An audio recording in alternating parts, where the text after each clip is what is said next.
Ibrahim Trouoré had only 47 hours, 38 minutes, and 12 seconds left to live. He had just found a black envelope on his desk. Inside were only 4 words: 48 hours leave, or else. When his phone rang, he didn't recognize the number. "Did you find the envelope?" The voice asked. "I know who you are," Traoré said, "and I promise you I'll still be here after 48 hours. The moment he hung up, a distant explosion sound echoed the building across from the presidential palace, was engulfed in flames. The ultimatum had begun the morning. It started like any other for Ibrahim Trouoré. He had arrived at his office in the presidential palace of Ouagadougou at 5:30 a.m. before most of his staff. These early quiet hours were when he did his best, thinking, reviewing intelligence reports, and planning policy initiatives without interruption. But today, something was different. The black envelope hadn't been there when he left his office last night. His security protocols were strict. No document reached his desk without being screened, yet somehow this envelope had appeared, bypassing every layer of protection as the flames from the explosion rose across the street. His office door burst open. Security Chief Wedrago rushed in, hand on his weapon. "Mr. President, are you all right? We need to move you to a secure location immediately." Trouoré remained seated, studying the envelope on his desk. "Who was in my office last night, Emmanuel?" "No one, sir. The night logs show no entries after you left at 11:20 p.m. "Then we have a breach," Trouoré said, his voice calm. Despite the chaos erupting outside, he held up the envelope. "Someone delivered this directly to my desk, and I believe they just detonated a bomb to emphasize their message." Wedrago's face hardened. "Let me see that, sir. It's already been opened," Trouoré replied, handing him the note with its 4 ominous words. The security chief scanned the message, his expression darkening. "This is a direct threat to your life, Mr. President. Protocol dictates immediate evacuation to the bunker." "No," Trouoré said firmly, standing up. "That's exactly what they want, to disrupt governance, to show they can make me run and hide." He walked to the window, watching emergency vehicles arriving at the burning building. Was anyone hurt in the explosion? Initial reports suggest the building was empty. It was scheduled for demolition next week. Trouoré nodded a warning shot. Then, precise, calculated, he turned back to Wedrago. "I want a full security sweep of the palace. Check every camera, every log entry. Find out how that envelope reached my desk." As Wedrago left to carry out his orders, Trouoré's private phone rang again. "The same unknown number. You're still there?" the voice said, brave but foolish. "What do you want?" Trouoré asked. "I told you already. Leave Burkina Faso within 48 hours. Resign the presidency. Cross the border. Never return. Simple. And if I refuse?" A cold laugh came through the speaker. "The building was empty today. Tomorrow, who knows? Perhaps your sister's school, or your mother's nursing home, or maybe something more nationally significant." The call ended before Trouoré could respond. His official phone rang next. It was Foreign Minister Kaber. "Mr. President, I just received an urgent call from the French ambassador. He's requesting an emergency meeting with you this morning." Trouoré's eyes narrowed. Did he say why? Something about concerns for stability following the explosion. How did he know I would be available? The explosion happened less than 10 minutes ago. There was a pause on the line. I don't know, sir. Tell him I'm busy managing a security situation. We can meet tomorrow." He looked at the digital clock on his wall. 5:47 a.m. Whatever game had begun, he now had 47 hours and 13 minutes to end it. And his first clue was the suspicious timing of the French ambassador's call by 8:30 a.m. The presidential palace was in a controlled state of heightened security. Trouoré had called an emergency meeting with his most trusted advisors, Security Chief Wedrago, Intelligence Director Amina Konate, and Defense Minister Zongo. The security sweep found nothing. Wedrago reported no unauthorized entries, no camera disruptions. Whoever delivered that envelope either has inside access or capabilities beyond our current security measures. The explosion was professional work added. Defense Minister Zongo, remote detonated precision charges. Minimal collateral damage, but maximum visibility. Intelligence Director Kate, a sharp-minded woman who had risen quickly through Burkina Faso's reformed intelligence service, looked troubled. "Sir, there's something else you should know. In the past 24 hours, unusual financial transactions have occurred. Several million euros moving through offshore accounts linked to 3 of your cabinets. Minister Traoré's expression remained neutral, but his mind was racing which ministers foreign. Minister Cobra Economy, Minister Dio, and surprisingly Health. Minister Ouagadougou. The room fell silent. These were three of TRI's most publicly facing ministers, all involved in recent policy changes that had challenged Western interests in Burkina Faso. There's more, Konate continued, we've detected increased encrypted communications between certain French diplomatic personnel and these accounts, nothing explicit, but the timing is suspicious. Traoré stood and walked to the map of Burkina Faso. Displayed on his wall, his country poor in resources by global standards but rich in the determination of its people, had been pushing back against decades of neo-colonial control. Under his leadership they had demanded renegotiation of exploitative mining contracts, expelled foreign military bases, and begun building regional alliances independent of Western approval. This is about the Chinese infrastructure deal, he said. Finally, we're scheduled to sign it this Friday, exactly 48 hours from now. The $5 billion infrastructure package would transform Burkina Faso's transportation and energy systems without the predatory terms Western institutions typically demanded. It would also significantly reduce French and American influence in the region, sir, Wedrago said carefully. If this threat is connected to the Chinese deal, perhaps postponing the signing would be prudent until we can ensure your safety. Traoré turned to face him. That's exactly what they want. Delay, uncertainty, an appearance of weakness that they can exploit to collapse the agreement. His voice hardened. The signing will proceed as scheduled, but we will use these 48 hours to find who's behind this and neutralize the threat. As the meeting concluded, Traoré gave clear directives. Konate would trace the financial transactions and communications. Zongo would quietly enhance security around key infrastructure and Tro's family members. Wedrago would investigate potential inside sources of the security breach alone in his office afterward. Traoré checked his personal security protocols. He opened a hidden safe behind a painting of Thomas Sankara, Burkina Faso's revolutionary hero. Inside was a satellite phone, not connected to any government system, a loaded handgun, and a flash drive containing evidence he had been gathering for months. Evidence of foreign interference in Burkina Faso's affairs. His secure line rang. It was Amina Konate, sir. We found something. The phone that called you. We've traced its last location to the French embassy by midday. The first assassination attempt came. Traoré was heading to a scheduled meeting with military commanders when his convoy took an unexpected detour, sir. There's been a change of plans, his driver announced. Security Chief Wedrago ordered, we take you to the secondary command center. Traoré immediately sensed something was wrong. I wasn't informed of any change. The order came through just minutes ago, sir. Urgent protocol. Traoré studied the driver's face in the rearview mirror.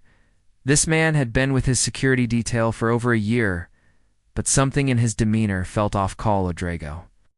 Traoré ordered his personal security officer seated beside him confirm this change directly. The officer dialed, then frowned. No answer, sir. Try his secondary line. It's another attempt, another failure to connect. Traoré made a split-second decision. Stop the vehicle now, sir. My orders, I said. Stop. Traoré's voice carried the unmistakable authority of command. The driver hesitated, then pulled over on the outskirts of Ouagadougou, where the urban landscape began giving way to more isolated terrain. Where exactly is this secondary command center? Traoré demanded, sir. It's the facility near the old mining complex, the driver replied, a bead of sweat now visible on his temple. Despite the air conditioning, Traoré knew immediately that was a lie. No such facility existed. Step out of the vehicle, he ordered the driver. Hands where I can see them. The standoff lasted only seconds. The driver reached for something under his seat, but Traoré's security officer was faster. A brief struggle ensued. Before the officer had the driver pinned to the ground, a search revealed a syringe filled with clear liquid and a satellite phone with just one number in its call log. Back at the palace under intense interrogation, the driver broke quickly. He had been approached 3 days ago by a French businessman who offered him 50,000 euros to drive Traoré to a remote location where others would be waiting. He claimed not to know the ultimate plan, but the syringe's contents. Later analyzed as a powerful sedative, suggested abduction rather than immediate assassination. They're trying to take me alive. Traoré told his crisis team after reviewing the interrogation report. Why leverage, suggested intelligence director. Can force you to sign something under duress, make announcements. They can record or extract information about our defense systems. Or create a power vacuum they can fill with someone more cooperative. Added Defense Minister Zongo. The clock on the wall showed 1:23 p.m. less than 36 hours.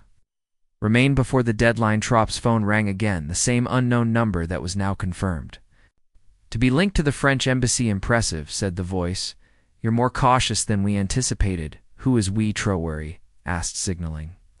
Konate to try tracing the call. People concerned about the future of French-African relations, people who have invested a great deal in maintaining the proper balance of influence in the region, people who don't want us signing the Chinese infrastructure deal.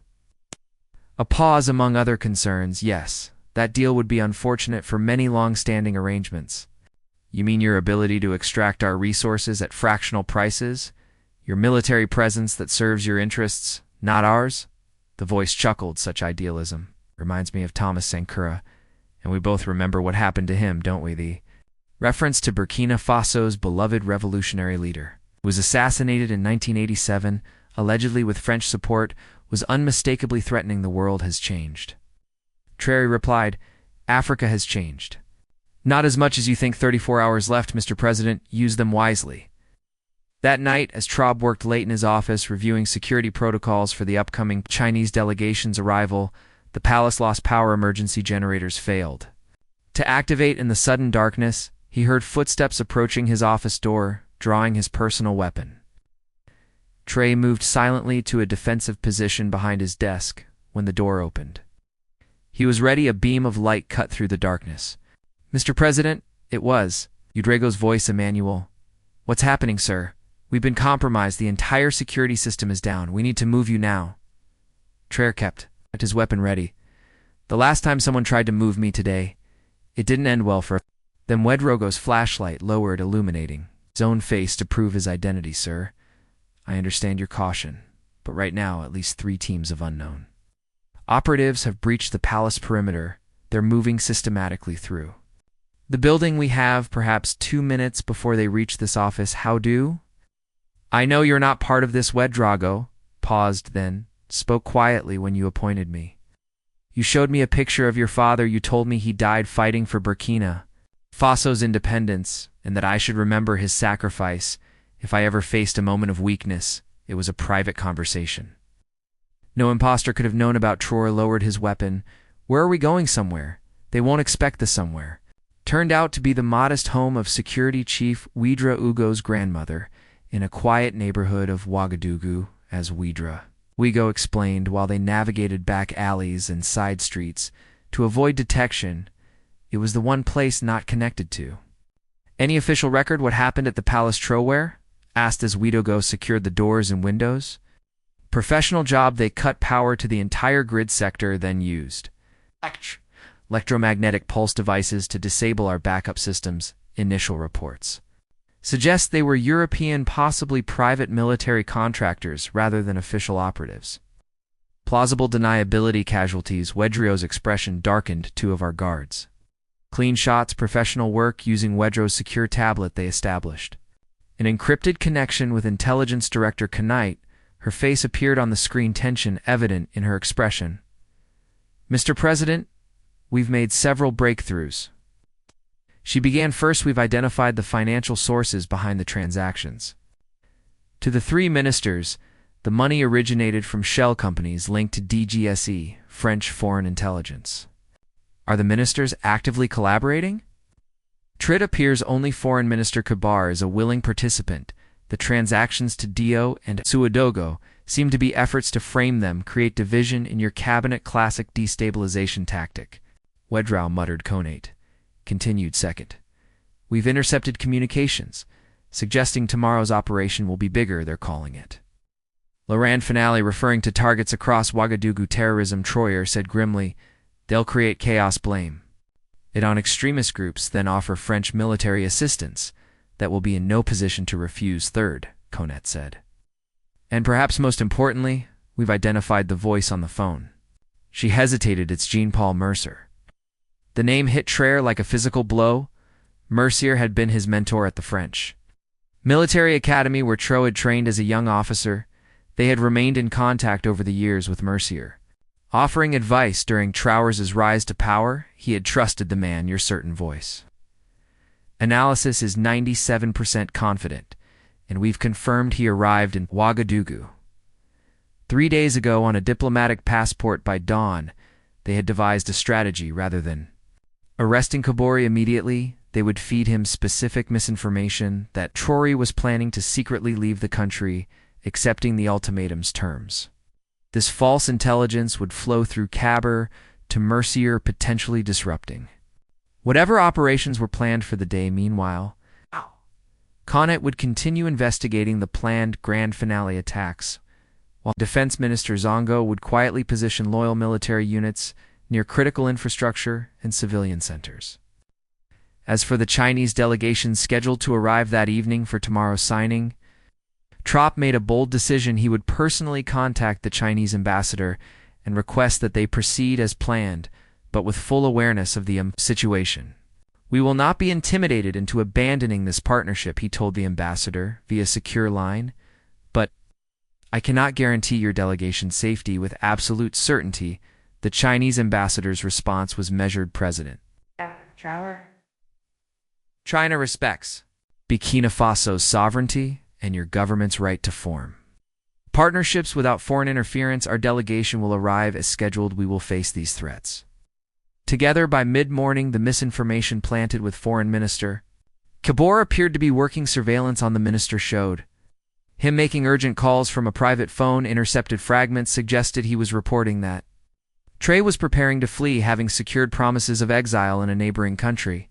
That small victory was short-lived. At 11:23 a.m., a series of explosions rocked downtown Ouagadougou. The central bank, the main hospital, and the national radio station all hit simultaneously with precision charges similar to the warning explosion from the previous day, but this time in crowded buildings. Trouoré watched the news footage in horror from his temporary command center. Initial casualty reports were coming in: at least 27 dead, over 100 injured. The hospital attack was particularly devastating, targeting the power systems. In emergency room, his secure phone rang. "Mercier again. Still think you can win this game?" Ibrahim, the use of his first name, once a sign of mentorship and friendship, now felt like a mockery. "These are innocent civilians, Jean Paul. This isn't a game." It's always been a game. Global politics resource. It controls spheres of influence. Moves and countermoves. You've played well. I'll grant you that, better than we expected from a former colonial subject. The condescension fueled Trouoré's resolve. "You taught me strategy at the academy, perhaps too well, not well enough, it seems. Did you really think I wouldn't anticipate your attempt to feed false information through Kabore? He's been a French asset for years, but we don't trust him any more than you do." Trouoré maintained his composure. "What do you want, Jean Paul? Really, you've killed innocent people. You've threatened my family, all to stop an infrastructure deal. The deal is merely a symptom. The disease is this notion that African nations can simply opt out of the established order, choose new partners, dictate terms." Mercier's voice hardened. "The Western consensus that has maintained stability in Africa for decades is non-negotiable. Stability." Trouoré couldn't contain his bitter laugh. "Is that what you call poverty, exploitation, and puppet governments? Call it what you will. It's the devil, you know. The Chinese